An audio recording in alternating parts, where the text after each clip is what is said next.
Hello everyone, and welcome to the final video for the year, where we finally unpack what happens to our central characters at the end of Julius Caesar.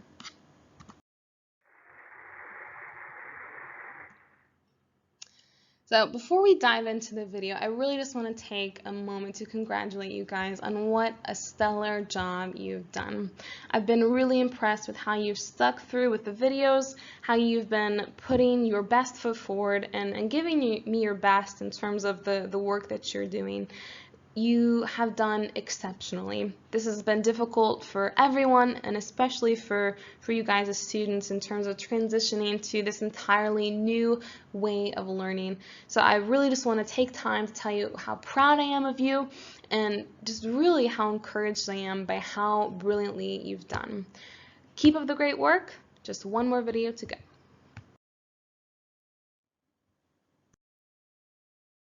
So we've come to the final two scenes of Julius Caesar, and this is where things really come to a head, right? I've been saying that for the past few videos because we've been in the midst of an epic battle, right? And this is where we finally see the outcome. And we're moving around from position to position on the battlefield, and we've already left Cassius and Titinius, who have departed this world, and we're focusing now on Brutus and what remains of his forces, who are being absolutely ravaged, right, on the field. And so we see that some of his people are going to be killed, others will be taken prisoner, and we're going to see as well that Brutus before him has this choice to make, a choice that's been hinted at throughout the entirety of the play in terms of what will you do if this doesn't go well. Right, remember in the beginning when Cassius asks this question of him, he reassures him, right? I would rather not be taken as a slave into Rome. So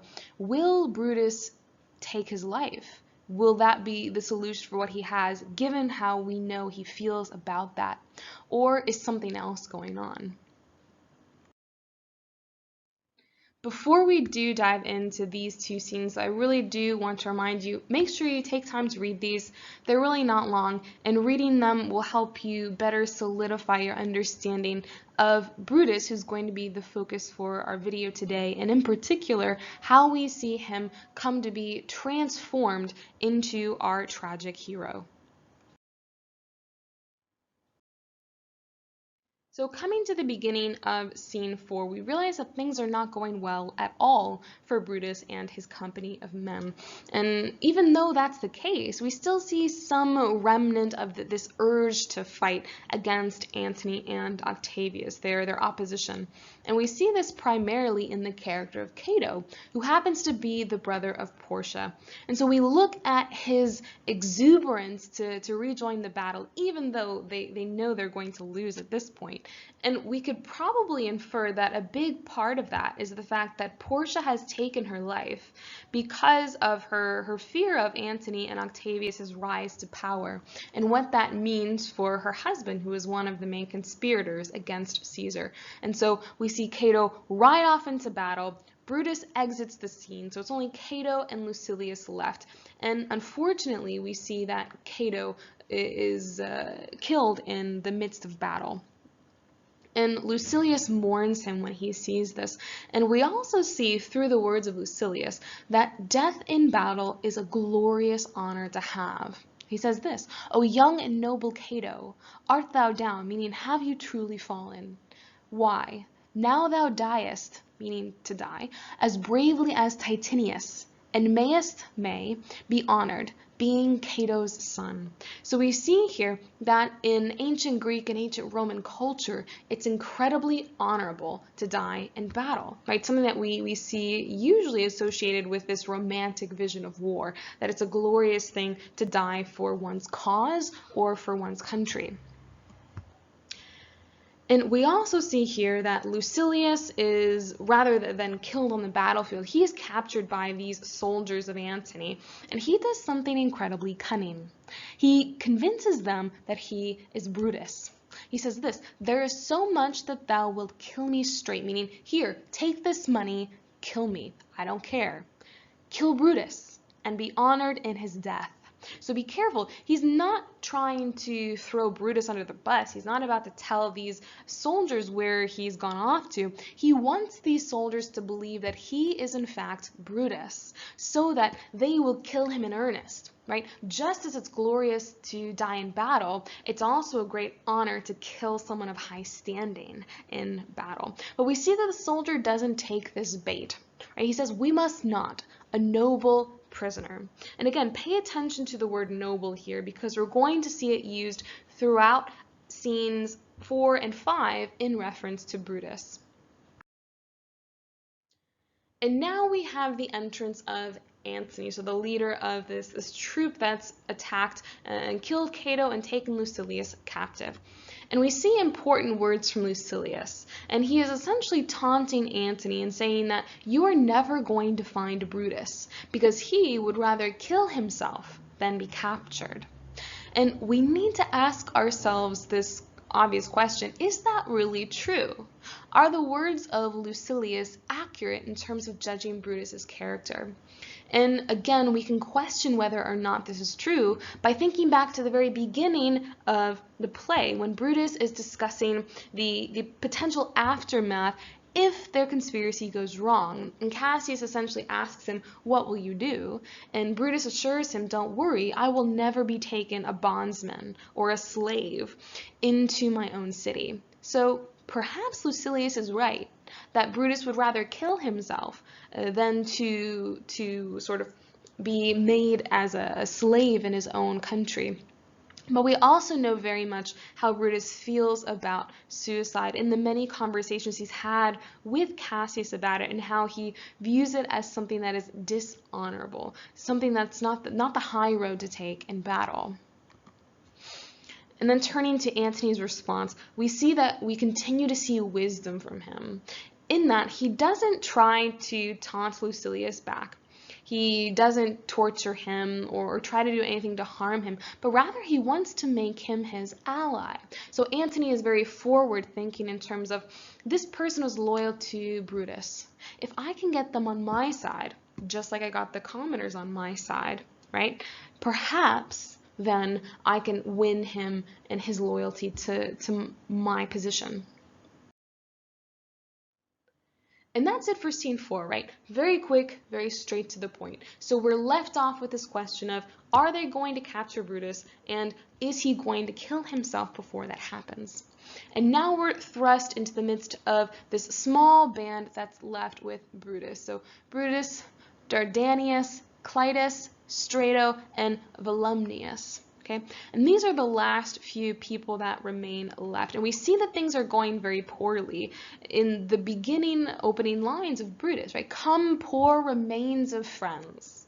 Meaning, you are all I have left, because the rest have either been killed or captured. And Clitus in the very next lines sort of makes a point that, yeah, that's true, because another member of their group has been taken, right, or slain, because they don't know what's happened to him.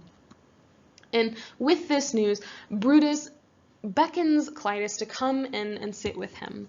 And interestingly here, we're not given full information in terms of what occurs in the whispering stage directions between Brutus and Clitus. And this is an intentional part on Shakespeare in hoping to build tension, right? Because we as the audience now are left out of the main action, and we're unsure of what they're discussing, but we know that it's not good, because Clitus then replies this aloud: "What, I, my lord?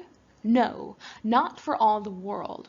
Right? So something that Brutus is asking him doesn't sit well with Clitus at all. But rather than to fight him, right, Brutus essentially says, don't worry about it then. If you don't want to do that, that's fine. Let's not talk about it anymore. And then the tension is amped up, because Clitus further replies, "I'd rather kill myself." So we can see that Brutus is asking something of Clitus that he views to be wrong, or perhaps even dishonorable. And having refused him, Brutus now turns to Dardanius. And we see that Dardanius is also going to reject this through that rhetorical question. Shall I do such a deed? Meaning I could never. But again, that deed that's being asked of up until now is still in whispers. It's not until Dardanius consults with Clitus about what Brutus has said that we understand. And we learn through Dardanius that Brutus has asked him to kill him.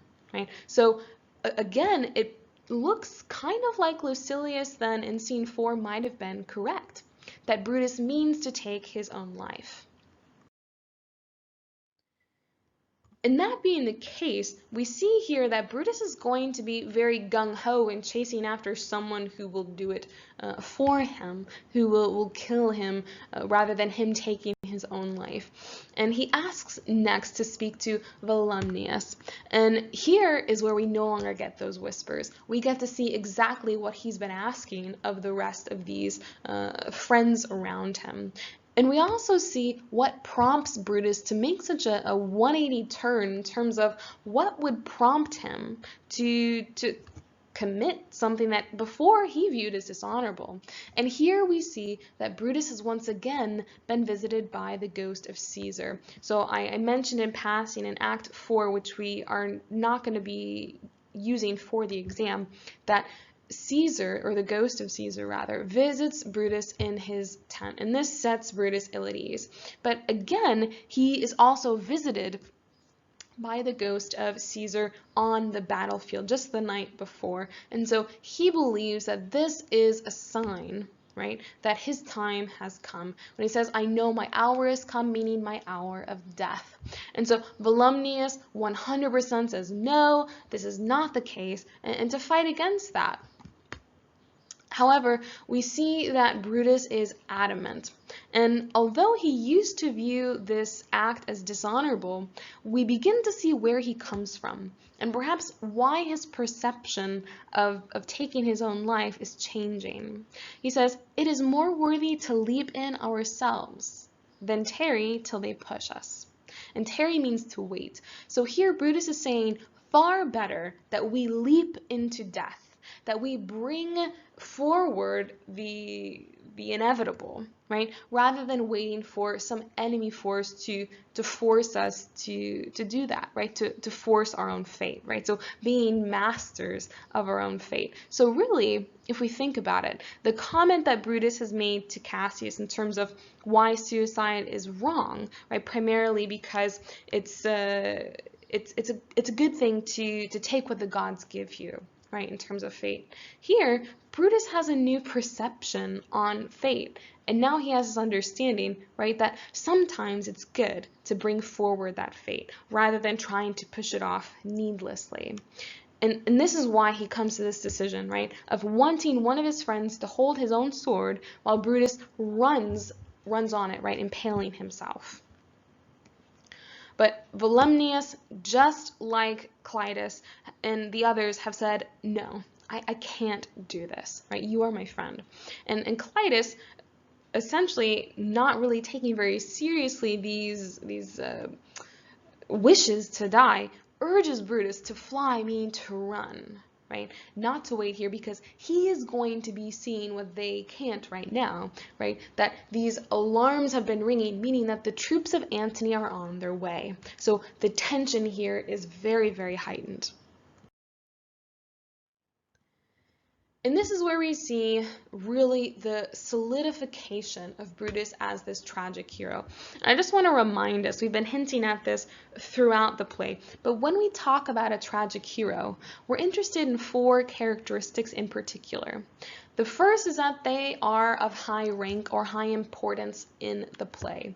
And Brutus obviously fits that criteria, right? Not only is he a senator, right, one of the highest positions in all of Rome, but he's also the friend of Caesar, at least in the beginning, right? So he is in close proximity to, for the majority of the play, this central figure and the person who's at the heart of the play's conflict. The second characteristic we see is that this tragic hero must have an extraordinary ability, something that sets them apart from everyone else in the play, and that the other characters, as well as the audience, can clearly see.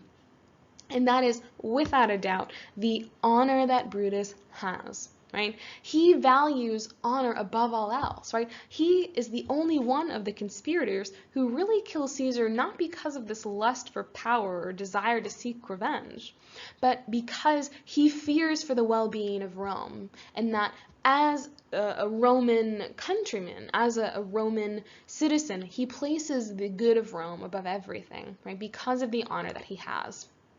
The third characteristic that we see in a tragic hero is their tragic flaw.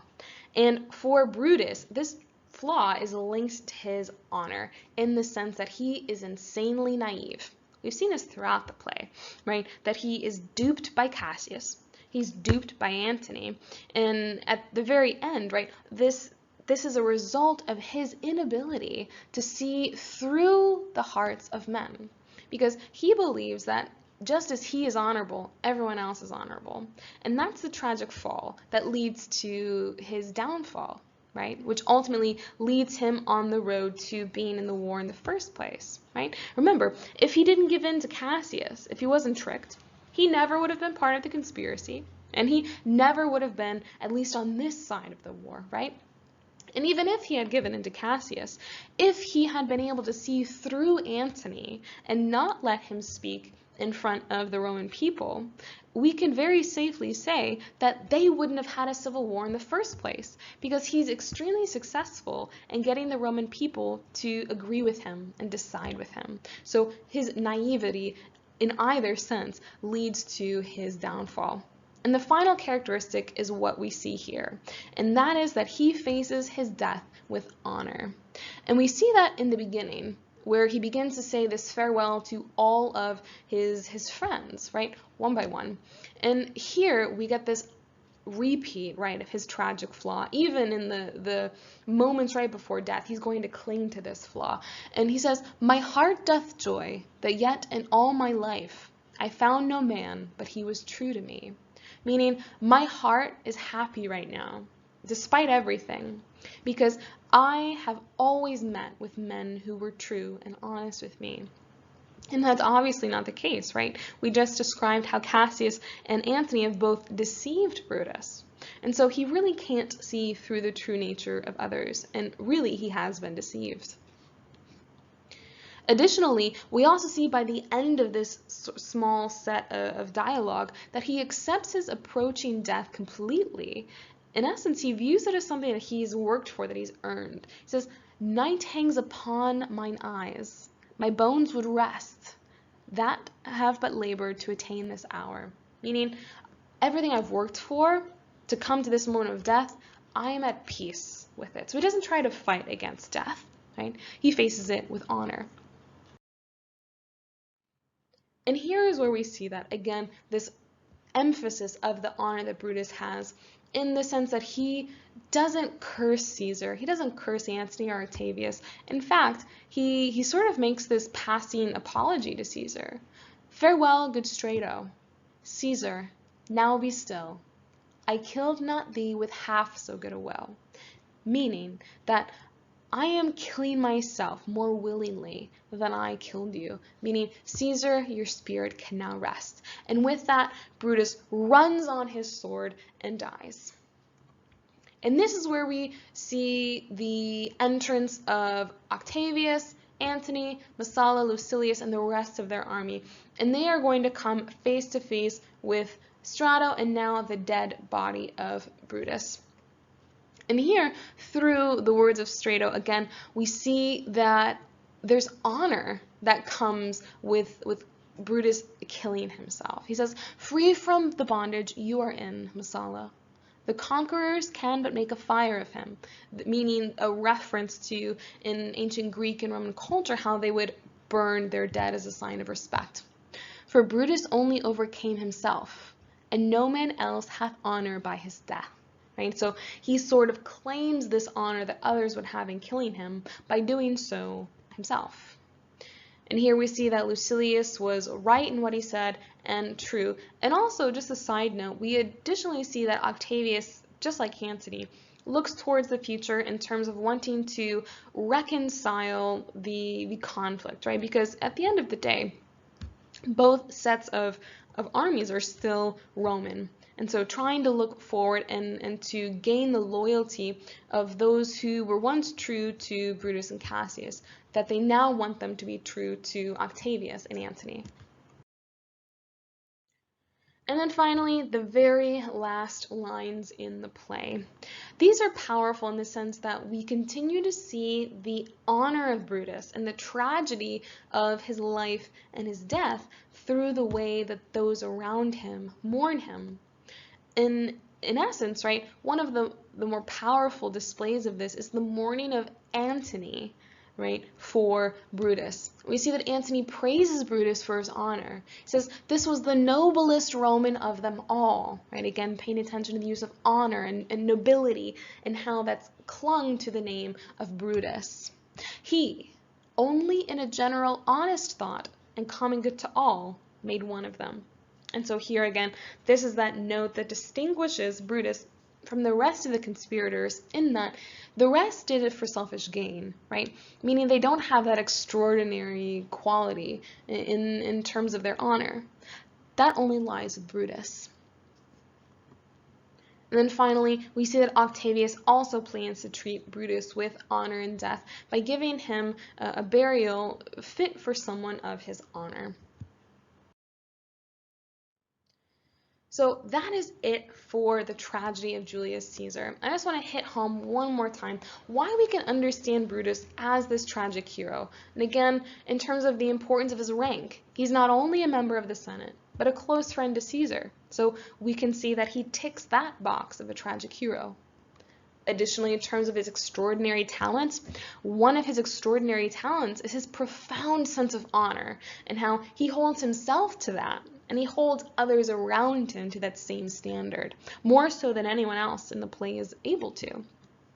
But with that extraordinary ability, unfortunately comes this tragic flaw that ultimately leads to his downfall. And we see the tragic fall of Brutus comes at the flaw that exists in his ability to see through the hearts of others. He's greatly naive and is unable to see when he's being tricked. And then lastly, we see that he faces his death with courage and with dignity. So not only does he die by his own sword, and he takes his own life, right? He does that rather than being taken captive, something he views as cowardly and lacking honor.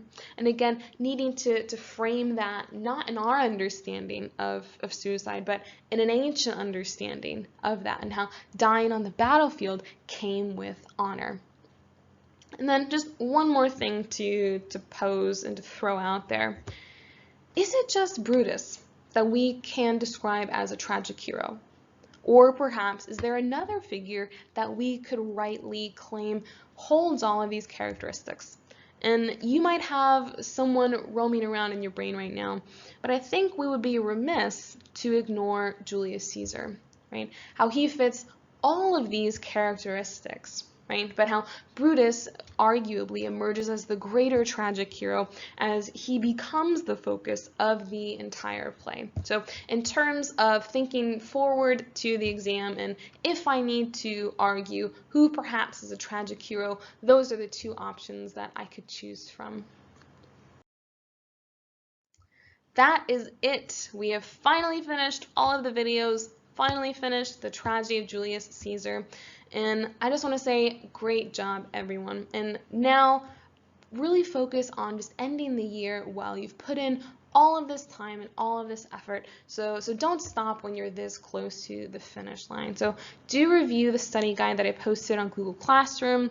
Please feel free to email me if you have any questions as you study. And above all, don't panic. Okay, you've been doing very well in DLP, so this comes down to trusting your hard work and giving it your all. Okay, the exam is not made with the intent to trick you or to bring you down. Okay, the exam is fully accessible to those of you who have been doing your work and who have been putting your best foot forward. Okay, so I'm proud of every one of you. Just keep up the great work. You're almost there.